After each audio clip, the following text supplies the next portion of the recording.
Hi అండి, ఎలా ఉన్నారండి? బాగున్నారా? నేనైతే బాగున్నానండి. మీరు కూడా బాగుండాలని మనస్ఫూర్తిగా కోరుకుంటున్నాను.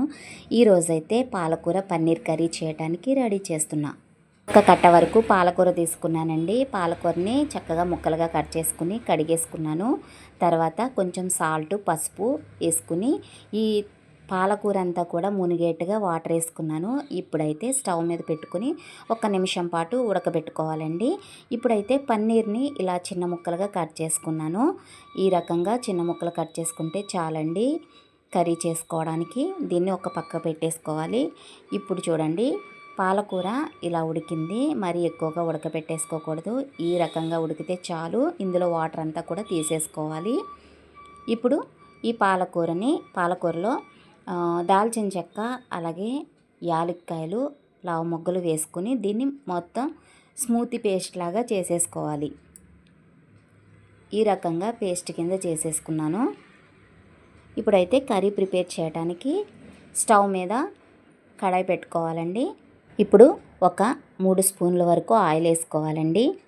ఈ ఆయిల్ అనేది హీట్ అయినాక బిర్యానీ ఆకు, అలాగే చీల్చి పెట్టుకున్న పచ్చిమిర్చి, అలాగే 2 ఉల్లిపాయలని ఇలా ముక్కలు కట్ చేసుకుని వేసుకున్నాను. ఇప్పుడు ఇవన్నీ ఒక్కసారి గరిటెతో కలుపుకుని, ఇప్పుడు టమాటాలు పెద్ద సైజువి నేను 2 తీసుకున్నానండి. అవి ముక్కలు కట్ చేసుకుని వేసుకున్నాను. ఇవన్నీ కూడా చక్కగా నూనెలో ఫ్రై అయిపోవాలండి.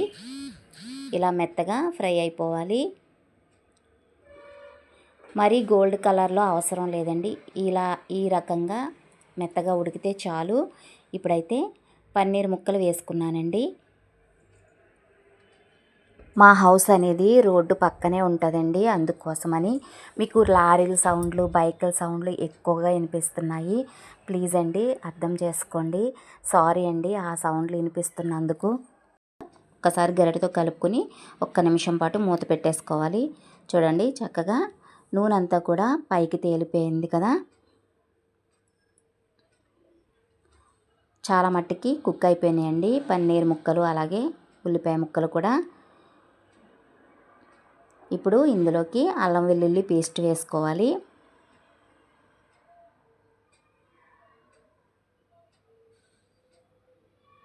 ఇప్పుడు ఇందులోకి ధనియాల పొడి, అలాగే జీలకర్ర పొడి, అలాగే కల్లుప్పు, అలాగే కొంచెం పసుపు, కొంచెం కారము వేసుకుని ఇవన్నీ కూడా కలిసేట్టుగా కలుపుకోవాలండి.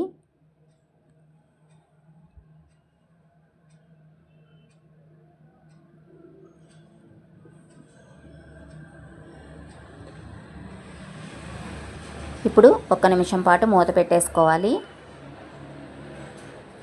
ఇప్పుడు చూడండి, చక్కగా ఇవన్నీ కూడా ఫ్రై అయిపోయినాయి కాబట్టి ఇంకా ఇందులోకి ప్రిపేర్ చేసి పెట్టుకున్న పాలకూర పేస్ట్ ఉంది కదా, అది వేసేసుకోవాలండి.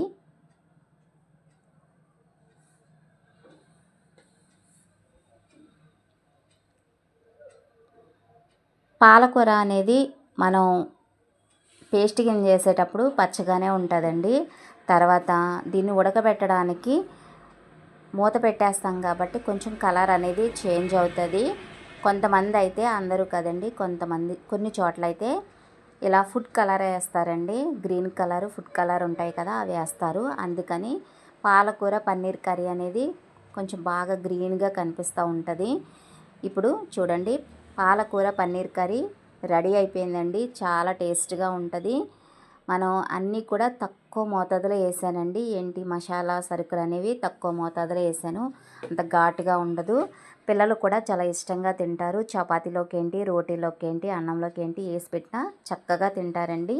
చాలా టేస్ట్గా ఉంది పాలకూర పన్నీర్ కర్రీ అనేది.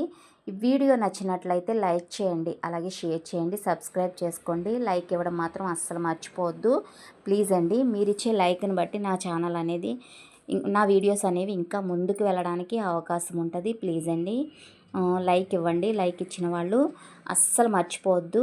ఒక్కసారి ఇలా ట్రై చేయండి. చాలా సింపుల్గా చేసేసుకోవచ్చు. ఇలా ట్రై చేయండి. ఎలా వచ్చిందనేది నాకు కామెంట్లో తెలపండి. ఓకేనండి, బాయ్ అండి.